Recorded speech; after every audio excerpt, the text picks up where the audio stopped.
Hey everyone, welcome to Raj economics and commerce classes. मैं हूं नीरज कुमार और आज एक बहुत ही बेहतरीन and one of the most recommended video on my YouTube channel उसे मैं लेकर के आ गया हूं। ठीक है, जिसमें हम लोग डिस्कस करने वाले हैं अबाउट रोज आइडेंटिटी, है ना।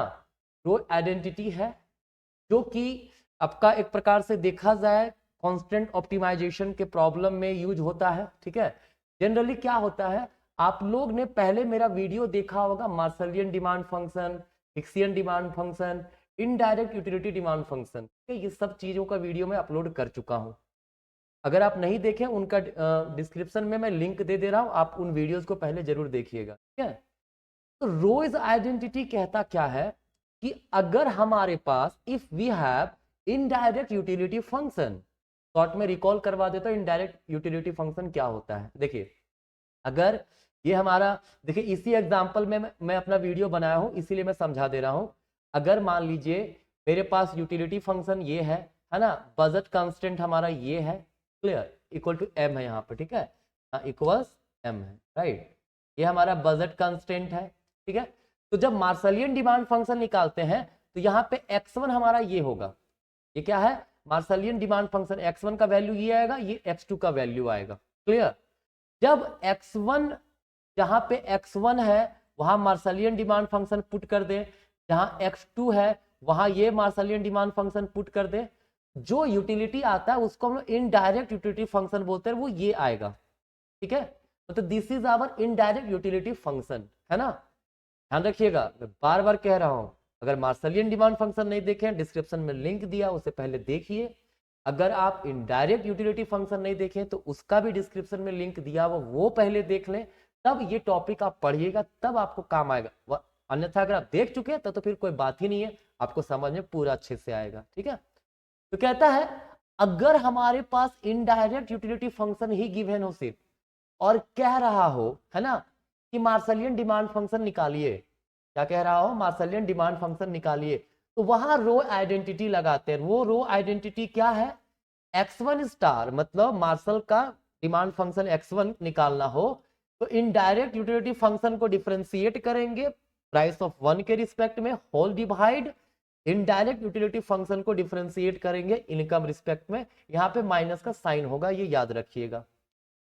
जब x2 की बात करेंगे तो इनडायरेक्ट यूटिलिटी फंक्शन को हमें डिफरेंशिएट करना है t2 के रिस्पेक्ट में, मतलब सेकंड प्राइस, सेकंड प्रोडक्ट का जो प्राइस है, डिवाइड में इनडायरेक्ट यूटिलिटी फंक्शन को इनकम के रिस्पेक्ट में डिफरेंशिएट करेंगे। ठीक है, ये इस तरह से हम लोग डायरेक्टली निकाल सकते हैं रोज आइडेंटिटी के थ्रू मार्शलियन डिमांड फंक्शन।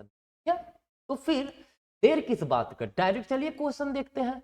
इसी क्वेश्चन के आधार पर मैं दे रहा हूं, कहता है इनडायरेक्ट यूटिलिटी फंक्शन हमारे पास ये गिवन है, वही एग्जांपल मैंने ले लिया है। ठीक है, is indirect utility function so that it satisfies Roy's identity. मतलब हमें क्या करना है कि क्या मार्शलियन डिमांड फंक्शन यहां से डेराइव होगा, ये दिखाइए।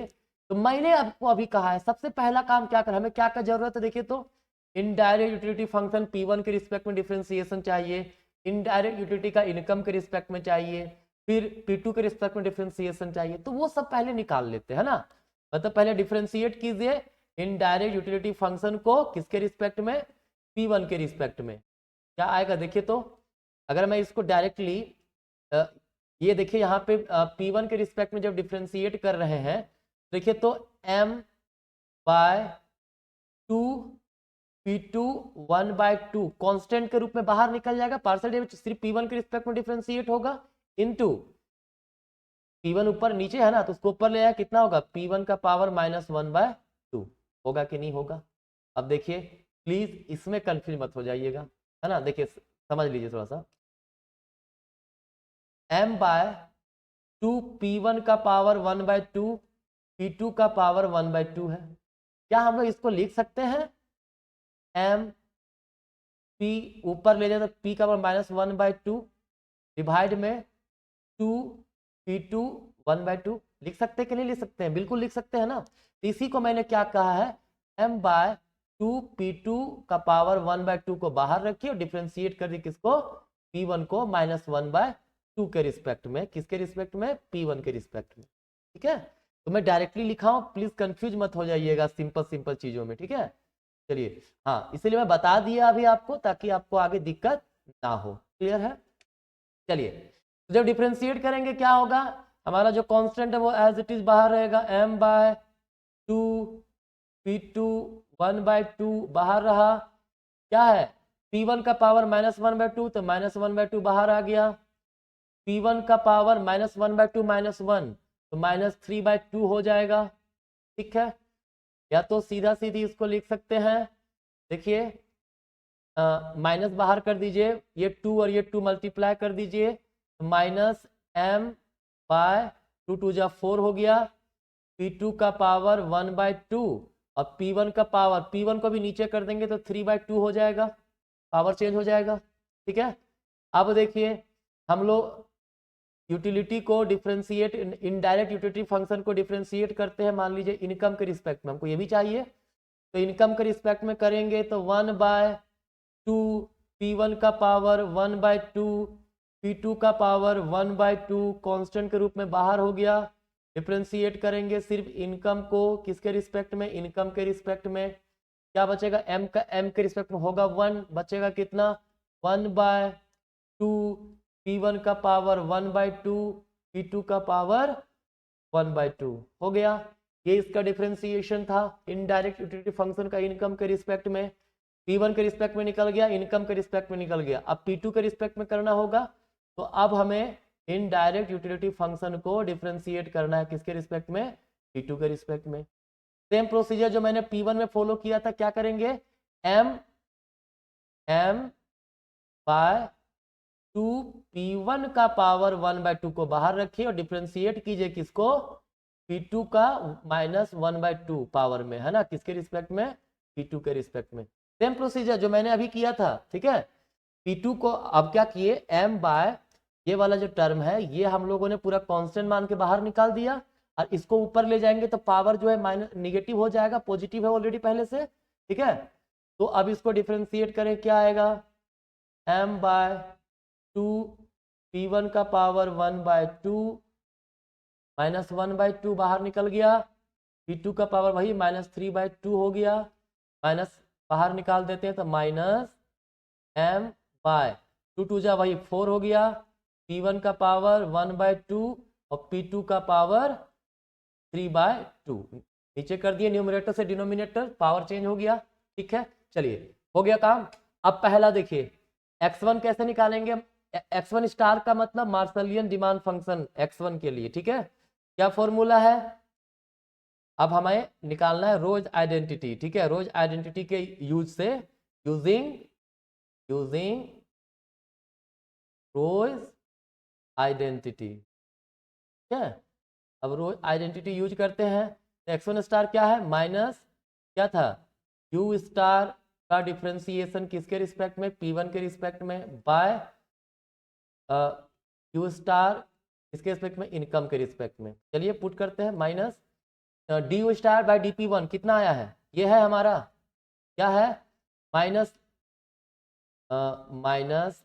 m/4 कितना है 4 p1 का पावर 3/2 p2 का पावर 1/2 होल डिवाइडेड बाय ना 1 बाय कितना था 1/2p1 2p1 का पावर 1/2 p2 का पावर 1/2। ठीक है, चलिए अब देखिए माइनस माइनस कैंसिल हो गया, इसको सिंप्लीफाई करते हैं हम लोग, है ना, m डिवाइड पूरा का पूरा नीचे कर दिए, p1 का पावर 3/2 p2 का पावर 1/2 मल्टीप्लाई, इसको ऊपर कर दिए तो ऊपर चला जाएगा 2 p1 का पावर 1/2 और p2 का पावर 1/2, 1 था तो नीचे 1 आएगा तो लिखने की जरूरत है भी नहीं।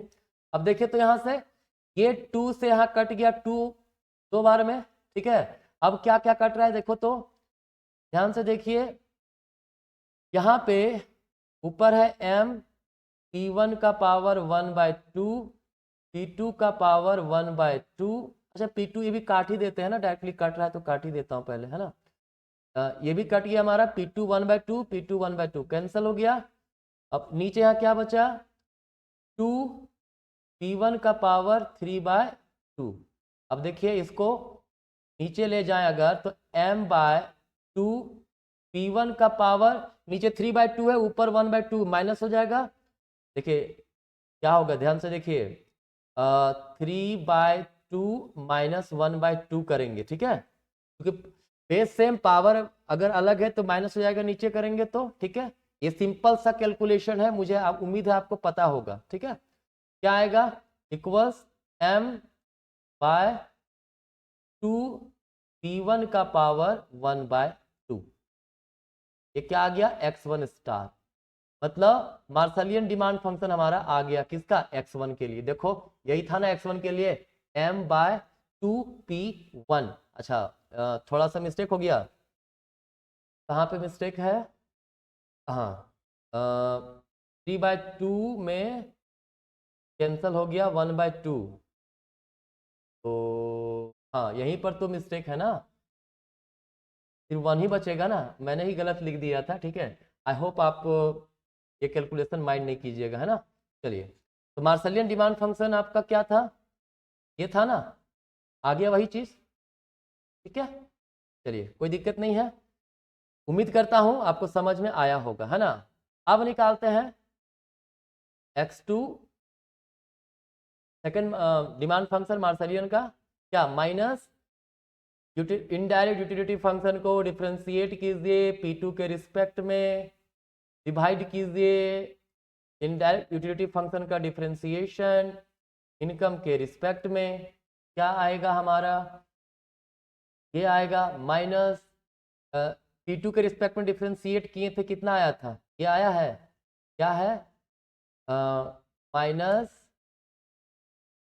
m/2 P1 का पावर 1/2 P2 का पावर 3/2 होल डिवाइड इनकम के रिस्पेक्ट में डिफ्रेंशिएट किए थे, कितना आया था, 1/2 P1 का पावर 1/2 2 का पावर 1/2, है ना।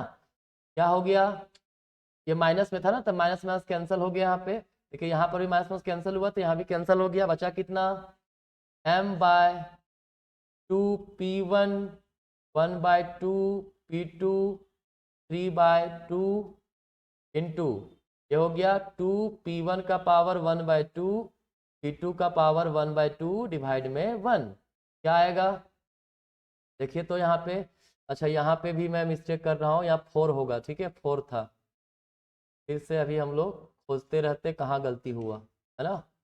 खैर कोई नहीं, मैथमेटिक्स है, थोड़ा बहुत कैलकुलेशन एरर हो सकता है, आई होप आप लोग भी समझ रहे हैं उस चीज़ को। तो देखिए ये कैंसल, ये कैंसल, ये 2 से काटे, यहाँ पे 2 बचेगा, क्या आया, m/2 P2 का पावर 3/2 माइनस ऊपर में 1/2 है तो वो माइनस हो जाएगा, कितना बचेगा, m/2 P2 का पावर 1, सिंपली, है ना।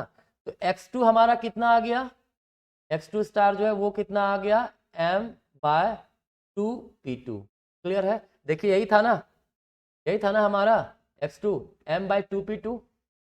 तो हम लोगों ने क्या देखा, थोड़ा सा ध्यान दीजिएगा, बस ये फॉर्मूला याद रख लो आप, यही रोज आइडेंटिटी है और कुछ नहीं है, ठीक है। तो ये मैथमेटिकल इकोनॉमिक्स का एक बहुत ही इंपॉर्टेंट टॉपिक था जो मैंने आपको बता दिया, ठीक है। मुझे उम्मीद है आपको समझ में आया होगा, थोड़ा बहुत जहां पे मैं स्टेप स्किप किया हूं आप लोग देख सकते हो, है ना। और बाकी ये कॉन्सेप्ट बहुत ही इजी था, कोई दिक्कत हो कमेंट कीजिए। आज का यहीं तक, मिलेंगे नेक्स्ट वीडियो में, धन्यवाद।